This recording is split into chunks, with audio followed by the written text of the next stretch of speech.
Deus, em nome de Jesus, Pai, tira tudo aquilo que não provém do Senhor, Pai. Senhor, traz alegria no coração delas, Pai. Que elas venham sempre ser, Senhor, nosso foco, Deus, de oração, Pai. Deus, em nome de Jesus, que o Senhor venha, Pai, despertar, Pai, cada pai, cada mãe aqui, Pai, das crianças que não estão aqui. Ó Deus, em nome de Jesus, que eles venham, Senhor, também vindos ao Senhor, Pai. Ó Deus, em nome de Jesus, eu peço que o Senhor seja, Senhor, proteção dessas crianças, Pai, num mundo tão terrível que nós estamos vivendo, Senhor. Ó Deus, nós sabemos que o Senhor está no controle de todas as coisas, Pai. Por isso nós entregamos todas as crianças nas suas mãos. Amém. Amém. Culto, crianças.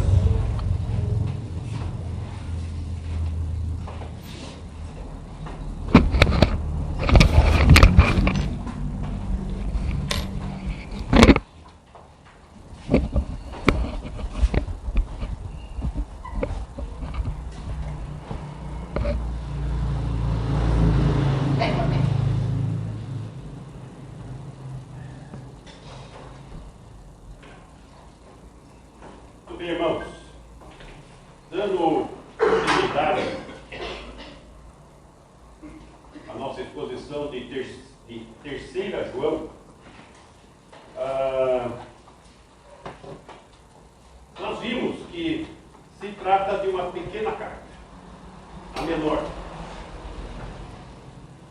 que permite nós visualizarmos a igreja primitiva, logo no seu início. E logo no início, 3 tipos de crentes e seu testemunho. Vimos que a palavra-chave é testemunho. Então, estamos visualizando aspectos do testemunho. E nesses 3 tipos de crentes, nós vimos a última vez o crente pedra angular, que tem uma vida sólida, um ideal, uma filosofia de vida cristã, que tem um testemunho aberto, límpido, irrepreensível, comprometido com Jesus. E a reflexão é: eu sou parte do problema ou eu sou parte da solução? Hoje nós vamos ver o crente pedra de tropeço. 3 João, versículo 9. Escrevi alguma coisa à igreja, mas Diótrefes, que gosta de exercer a primazia entre eles, não nos dá acolhida. Versículo 10. Por isso, se eu for aí, far-lhe-ei lembradas as obras que ele pratica, proferindo contra nós palavras maliciosas. E não satisfeito com essas coisas, nem ele mesmo acolhe os irmãos, como impede os que querem recebê-los e os expulsa da igreja. Vamos voltar no versículo 9.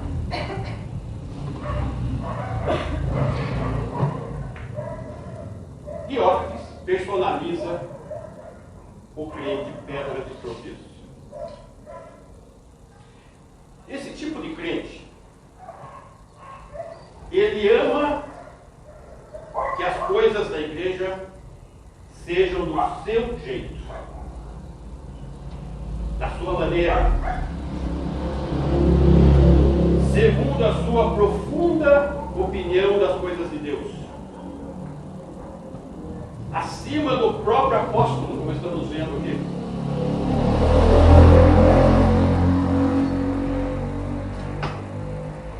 É o crente que olha para as Escrituras, mas não tira dela a sua base de fé. A fé vem pelo ouvir e ouvir da palavra de Deus. A menos que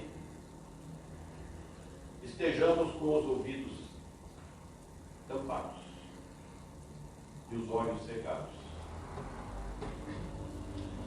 Não ouviremos, não entenderemos. E essa postura aqui de Diótrefes. Precisamos entender, então, a natureza caída do homem. E essa natureza, mesmo que ele já creia, mesmo que ele já seja nascido de novo, que não é o caso do Diótrefes. Vamos lá. Mateus, capítulo 18, versículo 1.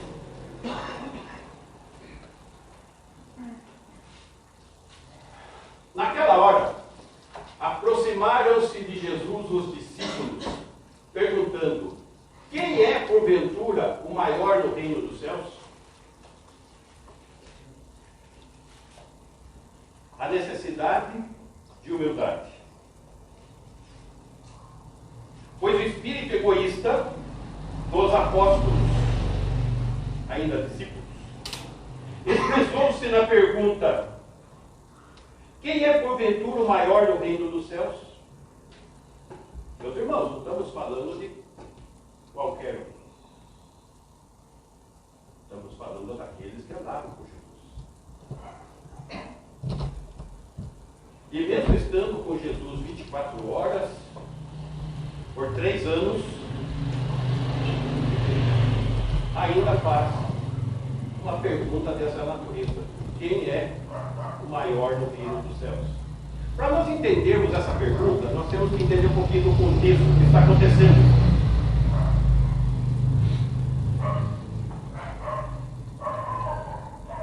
Face aos últimos acontecimentos, com referência especialmente a Pedro, o que tinha acontecido um pouco antes? Pedro andou sobre as águas. Pedro esteve no Monte da Transfiguração. Pedro recebeu dinheiro para pagar impostos por meio de um milagre, na boca de um peixe.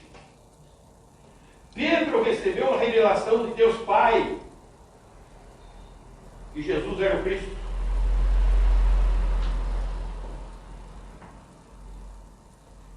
E antes dessa pergunta, Jesus tinha acabado de revelar seu sofrimento e sua morte. E os discípulos continuavam pensando em si mesmos, nos cargos que ocupariam no reino. Ah, Jesus vai morrer? Quem vai ficar no lugar dele? Quem é o maior entre nós aqui? Quem que vai assumir a direção?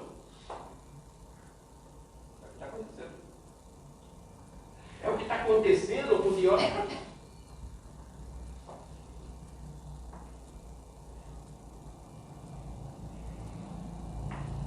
O egoísmo, a desunião, o orgulho são a pedra de tropeço para a fé e o crescimento no corpo de Cristo.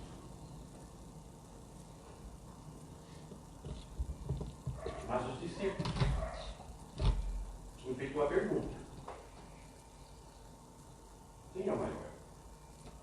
E eles estavam ansiosos pela resposta de Jesus. Versículo 2. E Jesus, chamando uma criança, colocou-a no meio deles. Quem é o maior? Chamou a criancinha. Eu já vou explicar para vocês quem é o maior. Versículo 3. E disse: em verdade vos digo, que se não vos converterdes e não vos tornardes como crianças, de modo algum entrareis no reino dos céus.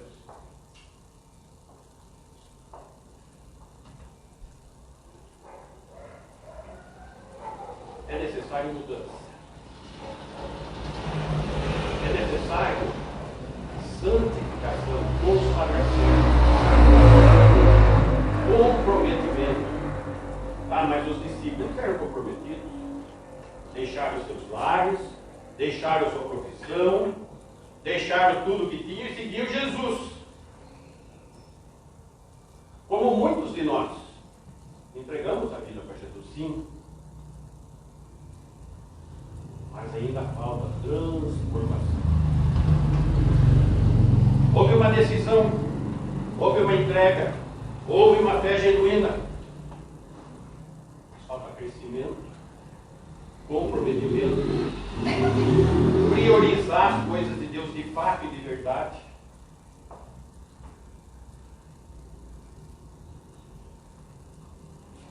Versículo 4. Portanto, aquele que se humilhar como essa criança, esse é o maior no reino dos céus. Humilhação, contrário de orgulho. Essa é a questão. O nascido de novo deve abandonar seus pensamentos de grandeza. O nascido de novo deve ter uma mudança ativa de santificação. O nascido de novo deve deixar o pecado. Orgulho é pecado. Egoísmo é pecado. E se tem uma questão que a Bíblia afirma, o homem, por mais firme que esteja, é pura vaidade. Essa é a nossa natureza. E Jesus está mostrando esse ensinamento aqui. Presta atenção na natureza. Atento. Seja crítico, sim, com você mesmo. Analise. Verifique como que você está vivendo o seu cristianismo.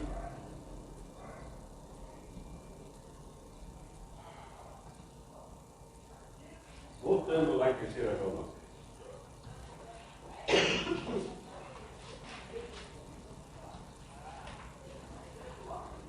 Escreveu alguma coisa à igreja, mas Diótrefes, que gosta de exercer a primazia entre eles, não nos dá acolhida.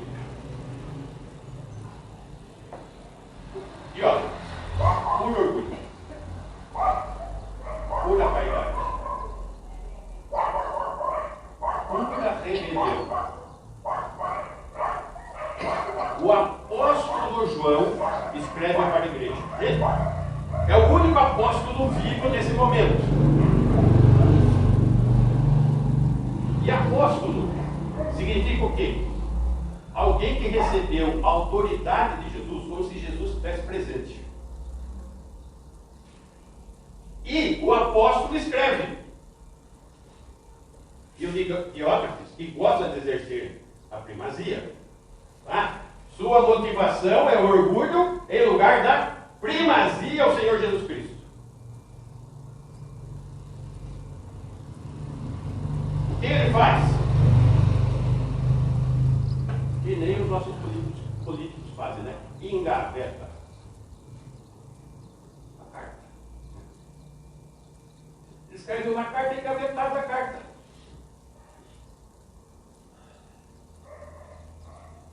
Então o problema aqui, com Diótrefes, é o problema, é uma questão de primazia a Jesus Cristo. E esse é o ponto que nós precisamos atentar e aplicar nas nossas vidas. A primazia a Jesus Cristo. Colossenses, capítulo 1, versículo 18.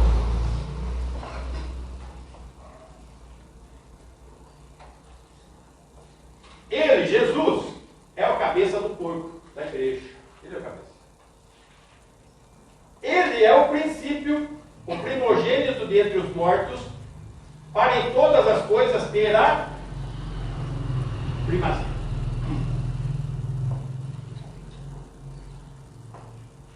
A primazia deve estar em Jesus.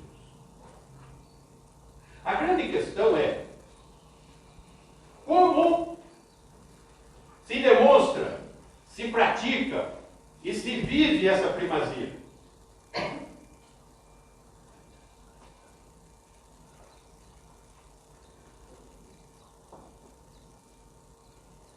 Diótrefes gosta da primazia. Desobedece, não respeitando o ensino apostólico. Impede a aproximação do apóstolo para a sua ministração. Ministrar para a vida dele mesmo, para a vida da igreja. Mas mas o orgulho dele é perceptível. Porque aqui o verbo grego indica autopromoção como atitude constante. Autopromoção como atitude constante.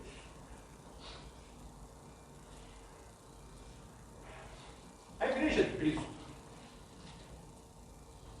ela se estabeleceu de maneira muito simples, sem aquela pompa do judaísmo, sem aquele ritualismo do judaísmo, sem aquelas vestes do judaísmo, sem reuniões singelas, simples, nas casas, sem aquela pompa, mas o cristianismo quer se amoldar ao paganismo e quer pôr uma escalada onde promove orgulho.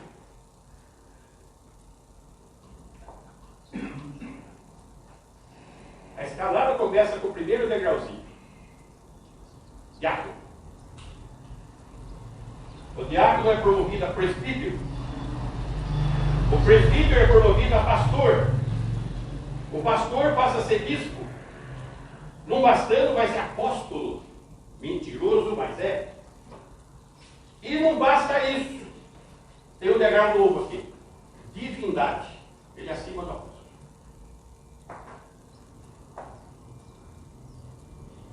Esse é o Diótrefes. Esse é o crente pedra de tropeço. Esse é aquele mercenário que abandona as ovelhas.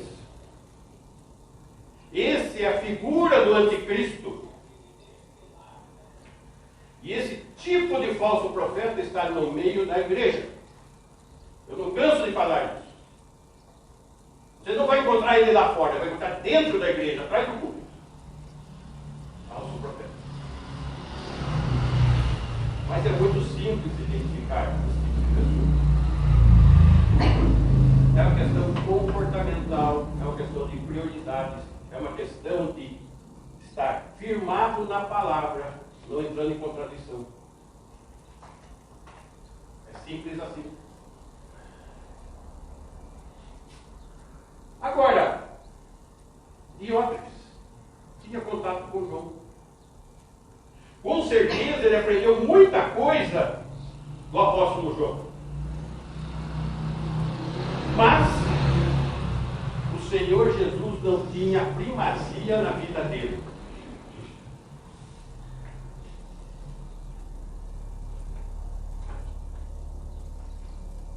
Jesus tem tido primazia em sua vida. Tem sido a sua vida cristã. Aquela correria que, se der tempo, você lê, você ora, se lembrar, né? Às vezes termina o dia, você nem lembrou. Primazia.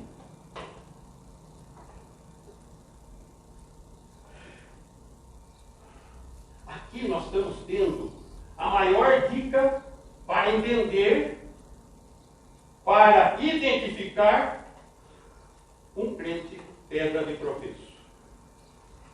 É só olhar para as prioridades da vida desse crente e observar se o Senhor Jesus de fato é a primazia.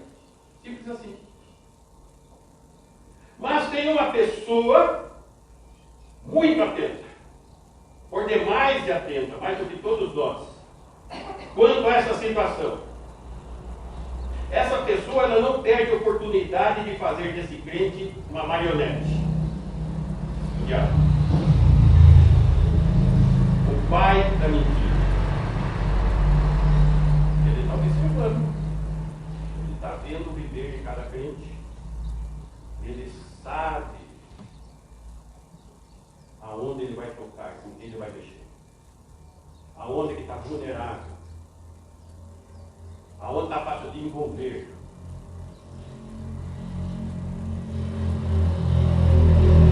Existem duas condições para o crente.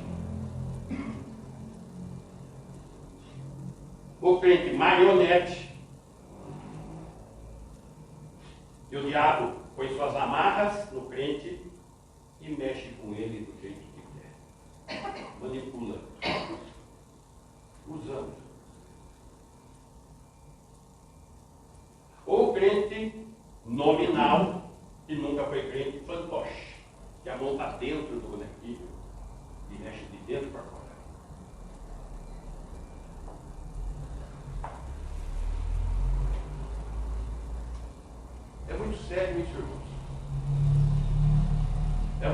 situação muito complexa quanto o nível de problemas, não quanto a solução.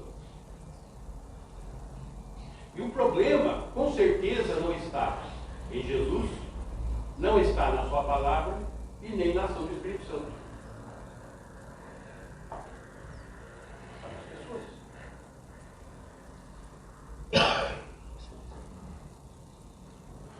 Versículo 10. 3 João 10.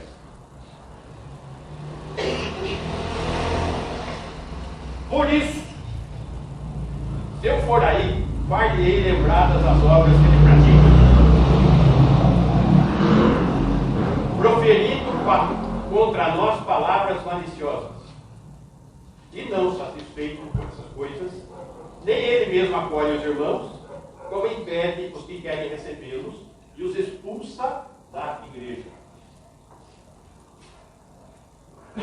As obras que pratica.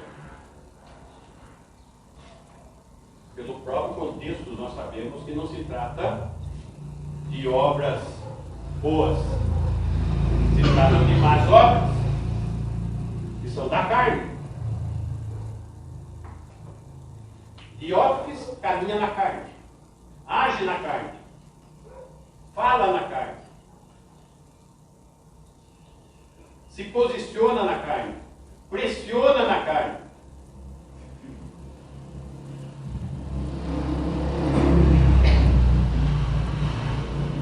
Gálatas 5,16.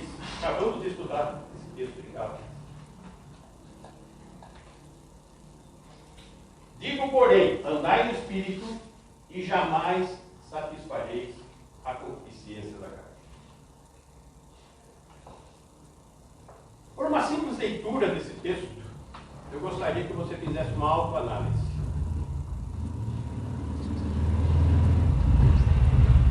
Se você não está conseguindo se desvencilhar da carne, é porque você não está andando no Espírito. É uma questão espiritual.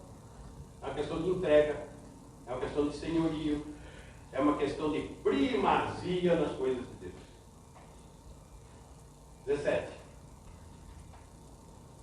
Porque a carne milita contra o Espírito e o Espírito contra a carne, porque são opostos entre si, para que não façais o que porventura seja do vosso querer. Aqui nós estamos falando de crente. Só crente tem o Espírito. No caso do Diótrefes, ele não tem. Nós vamos ver isso na casa. Mas existem muitos crentes carnais ou caídos, como é expresso em Hebreus, caídos na fé.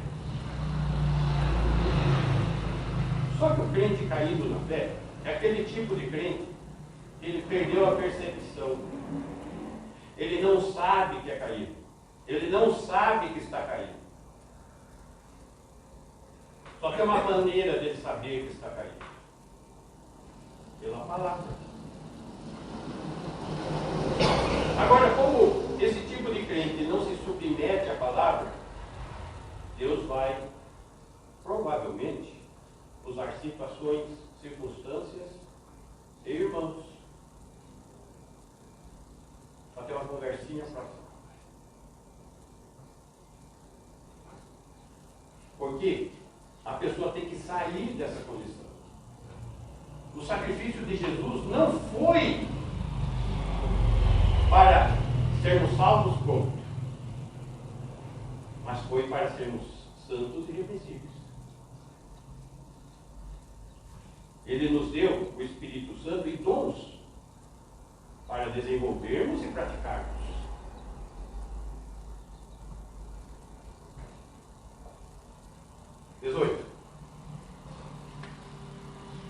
Mas, se sois guiados pelo Espírito, não estáis sob a lei.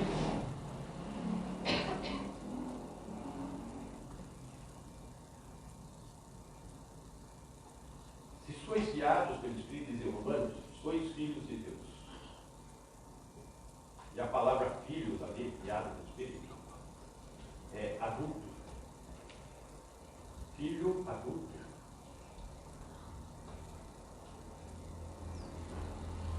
Essa é a questão. Precisamos crescer na fé. Precisamos desenvolver a nossa fé. Precisamos viver intensamente a nossa fé. 19. Ora, as obras da carne são conhecidas e são prostituição, impureza, lascívia. 20.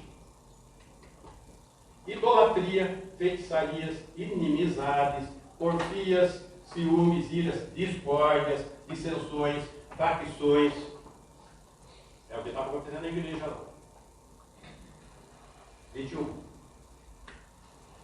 Invejas, bebedices, glutonarias e coisas semelhantes a estas, a respeito das quais eu vos declaro, como já outrora vos preveni, que não herdarão o reino de Deus que tais coisas praticam.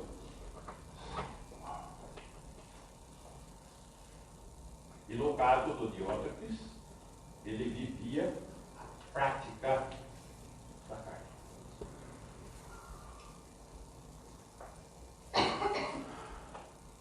Muito bem, meus irmãos. Neste caso, tais coisas praticam, é o sistema de vida. Neste caso, não se trata de um acidente de percurso no andar da vida cristã. Continuamos pecadores e pecamos. Mas isso é acidente de percurso, não é prática. Mas da prática habitual. Essa era a prática habitual do Diótrefes, que personaliza o crente de pedra de tropeço, como ele estava sendo. E ele estava fazendo o quê? Agindo como o pai dele tinha, proferindo contra nós palavras maliciosas. Mentira. Segundo o pai da mentira. Trazendo divisão e injustiça. Expulsando os fiéis ao apóstolo João e ao ensino do apóstolo por culpa de associação com quem não concordava com ele. E não com as escrituras. Note, na igreja não era só Diótrefes. Ele tinha um fã-clube. E o fã-clube dele era a maioria. Por quê? Porque quem queria ouvir o João era expulso da igreja. Reunia-se em assembleia, expulsava da igreja aqueles que não concordavam. Mas não era por questões da Escritura. E nem o tratamento que a Escritura coloca com disciplina eclesiástica. Era tudo na carne. Era tudo na pedra de tropeço. Essa é a questão. Mas uma igreja pode a assembleia expressar a mentira de Satanás? Pode sim, está aqui, ó. O expresso.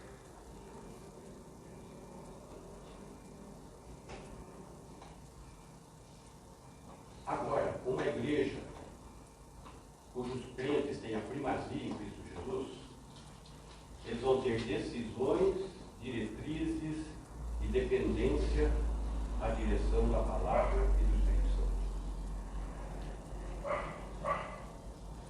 Não era o caso nessa igreja. Lá no comecinho, gente, a igreja nascente ainda do primeiro século.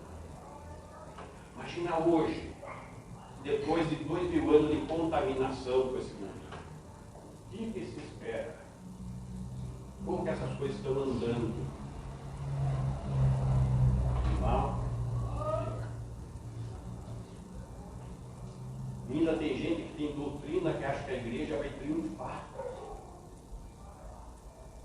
A Bíblia não expressa que a igreja vai triunfar, que ela vai evangelizar o mundo e daí Jesus vem para sentar no trono. A igreja já cumpriu o seu papel. Não tem isso na Bíblia, gente. O que tem na Bíblia é uma igreja que vai se corrompendo. E os verdadeiros crentes serão retirados através do arrebatamento. detalhe, a Bíblia não fala de sinais do arrebatamento e nem da falta desses crentes, porque vai ter a operação da mentira. Isso demonstra o quê? Que a maioria é apóstata. A maioria é apóstata. Já foi no começo, porque vai melhorar agora. Tem melhorado? Vocês estão vendo alguma coisa melhorar? Você vê melhoras na vida de indivíduos que creem de fato de verdade. Mas a coletividade está lamentável. Está lamentável.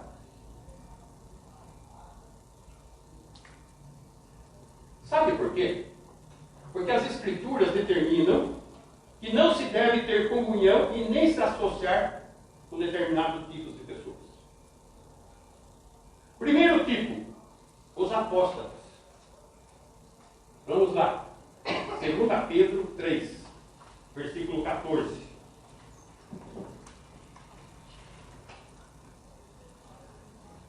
Ali em Pedro, vai estar falando da nova vida. E essa nova vida em Cristo, ela tem que estar se preparando para o retorno de Cristo. Numa vida de pureza. A despeito dos escarnecedores. No estilo de vida apropriado numa época de heresias. Era a situação lá e continua sendo essa situação, numa época de heresias. Nós estamos num mundo que jaz do maligno. E as igrejas estão se importando com números, trazendo o mundo para dentro da igreja, e para segurar o mundo dentro da igreja, mundaniza a igreja.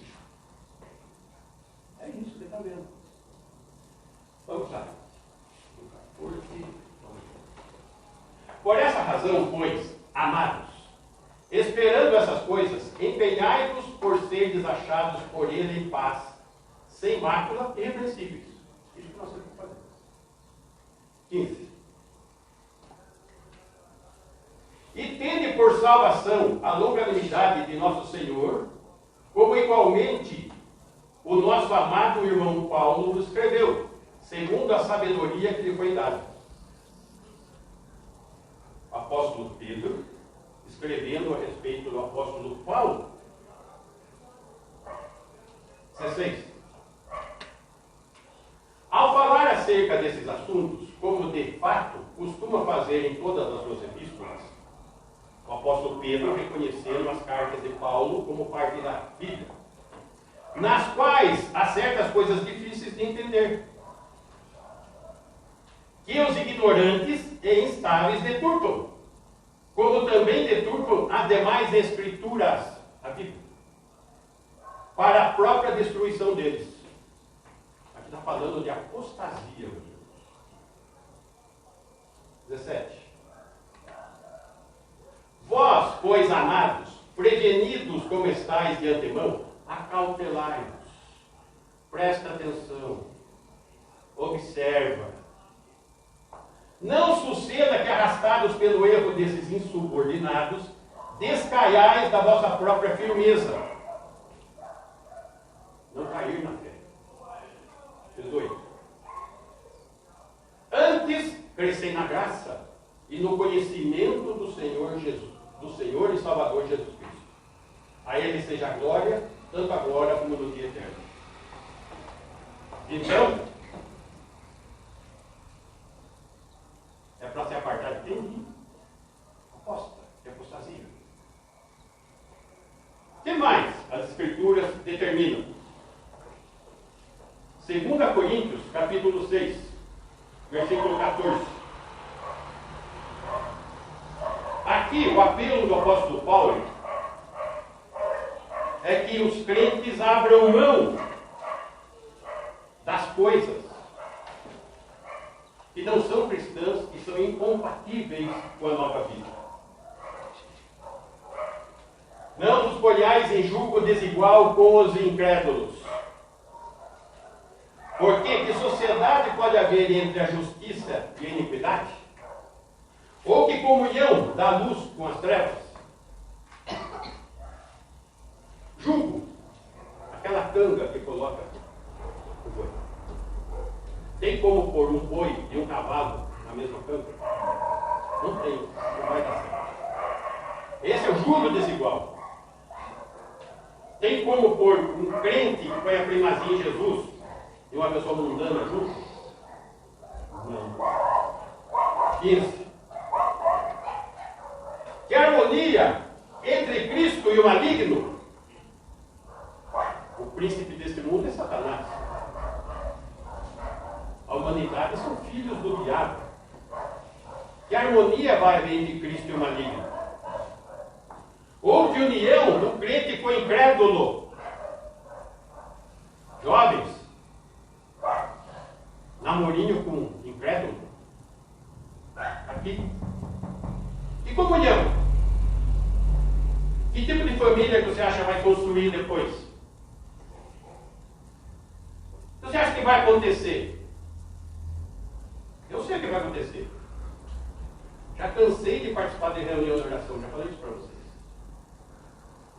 As senhorinhas, meu filho foi criado na igreja, não sei o que aconteceu. Eu sei, casou com uma mundana. Minha filha casou com um mundano. E a igreja apoiando, está cheio de igreja apoiando o casamento misto. Depois tem o problema. Vamos orar. O Senhor tenha misericórdia, viu?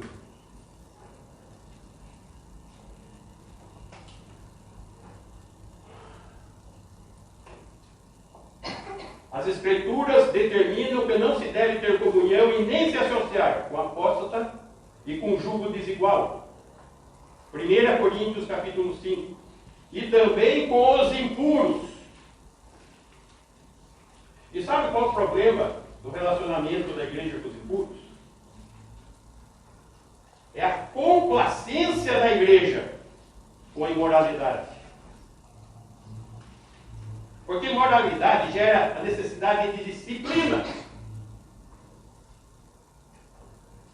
Para recobrar pureza, para a manutenção do testemunho, que é o nosso tema, para a rejeição dos impenitentes e a excomunhão, sim, expulsão.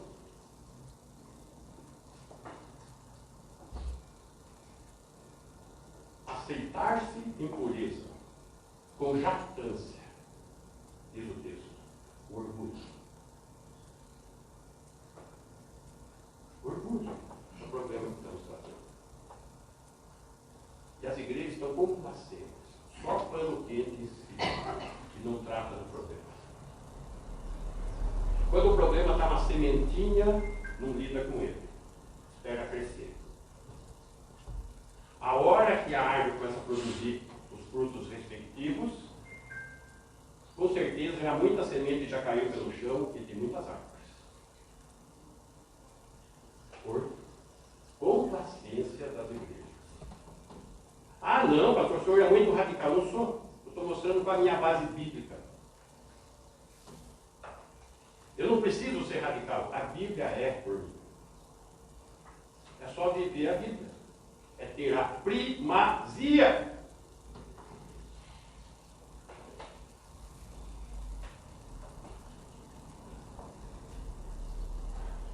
Seis. 1 Coríntios 5. Aí eu quero 2 Coríntios, né? 1 Coríntios 5, versículo 9. 1 Coríntios 5, 9. Já em carta vos escrevi que não vos associeis com os impuros. Não vos associeis com os impuros. Agora, de que impuros ele está falando, se nós estamos num mundo caído, morto em seus delitos e pecados? 10. Refiro-me com isto, não propriamente aos impuros deste mundo, não são esses que estão lá fora, ou os avarentos, ou roubadores, ou idólatras, pois nesse caso teria que sair do mundo, não tem como. Está todo mundo aí. 11. Mas agora vos escrevo que não vos associeis com alguém que, dizendo-se irmão, for impuro, ou avarento, ou idólatra, ou maldizente, ou beberrão, ou roubador, com esse tal nem ainda com mais.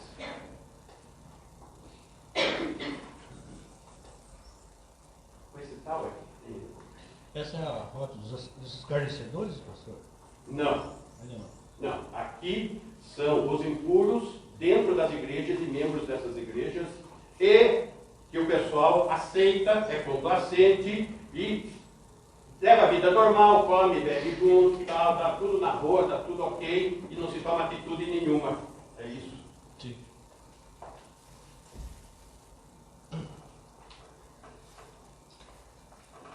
Lembra que eu falei da última vez? Tem vezes aí fora, chega a pessoa em mim e fala: a sua igreja é a igreja do fulano de tal? Eu conheço bem uma fulana lá. Me congela o estômago. Porque daí eu não sei o que vai sair da boquinha da pessoa.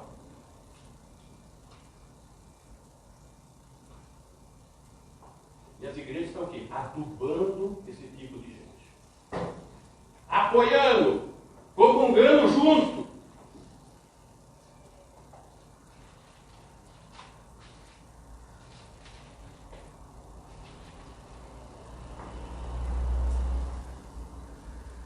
Todo sábado eu dou uma passadinha na feira. Eu acho que na feira, metade da feira é pastor. Porque todo mundo que eu vejo cumprimenta um, cumprimenta outro. Ô pastor, ô pastor, ô pastor, ô pastor. Né? Um dia, ô pastor, pastor. Eu fiquei olhando. O pastor foi lá na barraca, pediu uma cerveja. Não veio para tomar cerveja. Legal! Belo testemunho. Pastor, olha.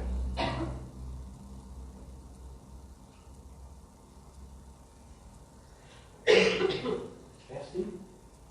E todo mundo, paz. Ô irmão, paz. Que paz é essa?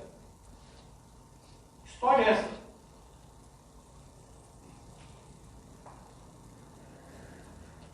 Isso está numa dimensão que eu tenho vergonha de falar que eu sou evangélico.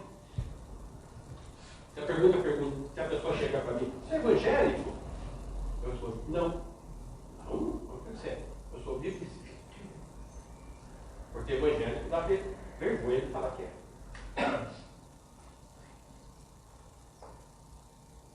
Não podemos fazer parte dessa vergonha.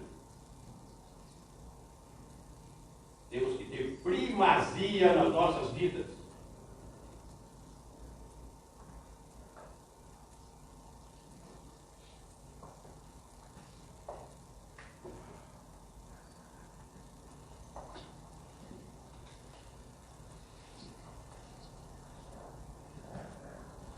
Reflexão.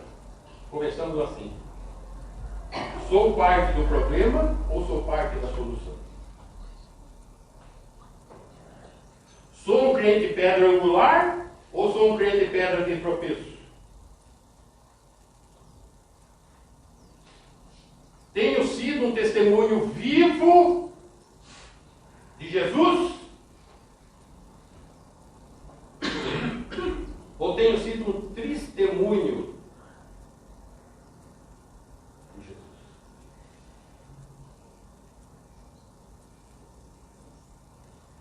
Primazia.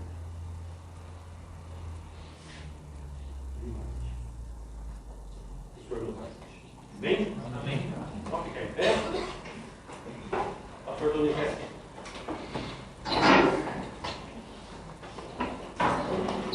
Pastor, só lembrando, esse culto, esse material está disponível lá, quem quiser rever, assistir novamente.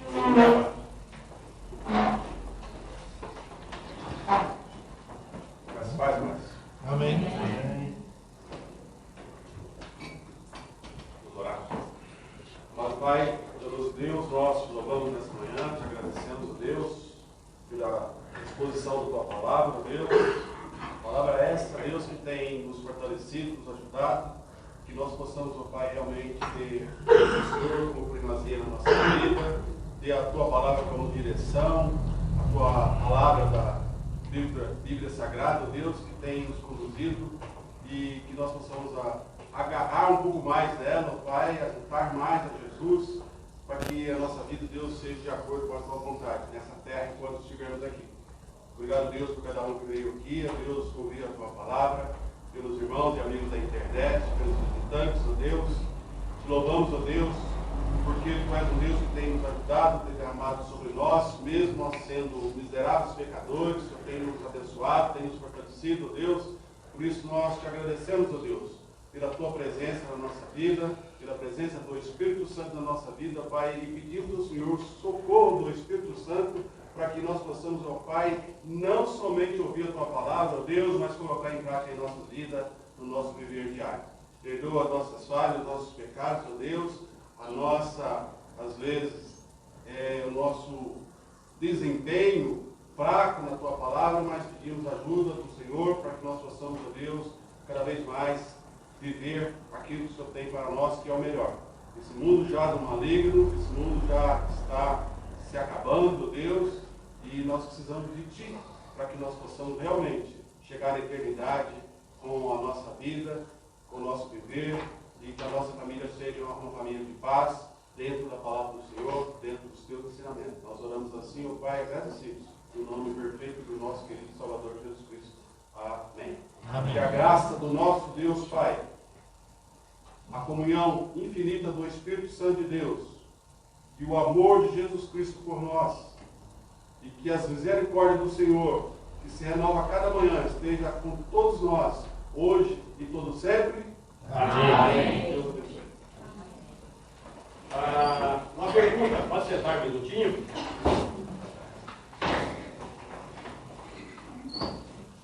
Quarta-feira, preciso ainda de uma residência em Jesuânia para termos a cena. Temos até terça para que isso possa... Hein? Precisa de alguma coisa? Acho que não. Irmãos, graça e paz.